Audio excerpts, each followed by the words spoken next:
called Untethered. So it's a space survival sandbox game. So you are stranded in space.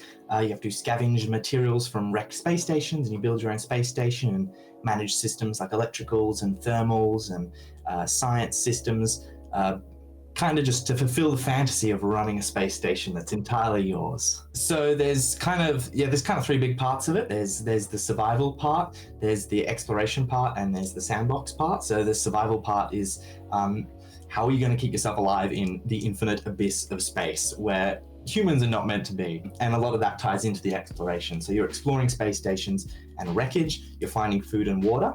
Later in the game, you become capable of automating things. So you're able to mine asteroids and perform electrolysis on asteroids to get water, and also rocket fuel. And you're also able to farm things, which can keep you alive for longer. In terms of the construction side of things, there's a tech progression system which is motivated by building labs. So you have to build labs in your space station. That gives you kind of like points. It's like a currency, and that lets you unlock things in the tech tree.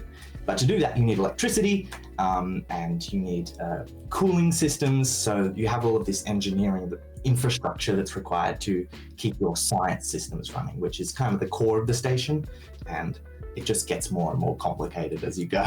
So it's retro space age. It's the idea is that it's very immersive. So most of the control panels are like physical switches and gauges and things that you're interacting with, and it gives it a very like tactile feeling, like you're living on a 70s era space station or something. And that's what I like, because I know that it's taken me so long to figure out. I would say it's fairly realistic in its mechanics. So it's inspired by obviously my own love of space and love of the technical side of things. I wanted to bring that into it while also trying to keep it accessible for people. So it has a bit of like the Kerbal Space Program, almost like a flight sim kind of vibe to it, but also keeping the wider survival community involved as best as I can. So I'm obsessed with space. I love space, and I have been for a very long time, as you may be able to tell from my shirt.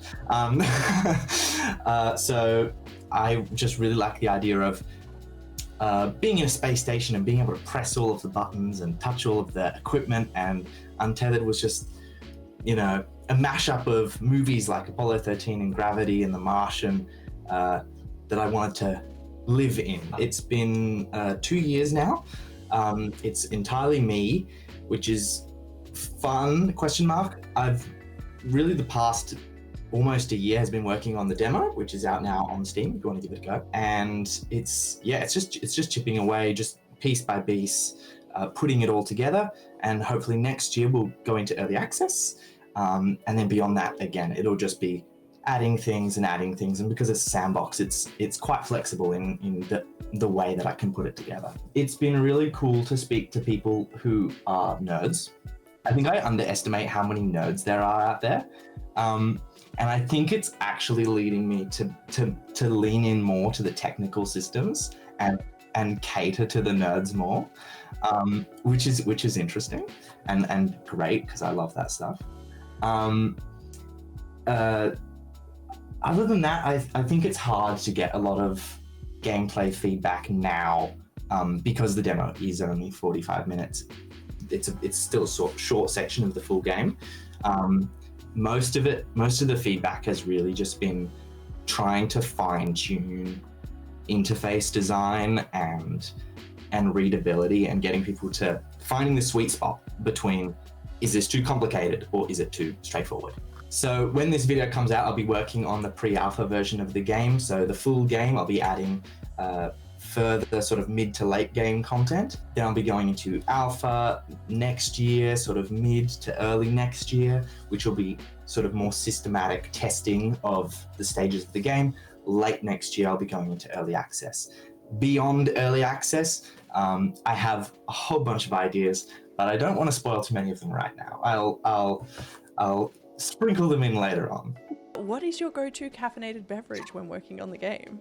Perhaps a controversial opinion to say is that I don't drink coffee, I don't drink tea, I don't drink any caffeinated beverages. I drink water from my beautiful llama water bottle.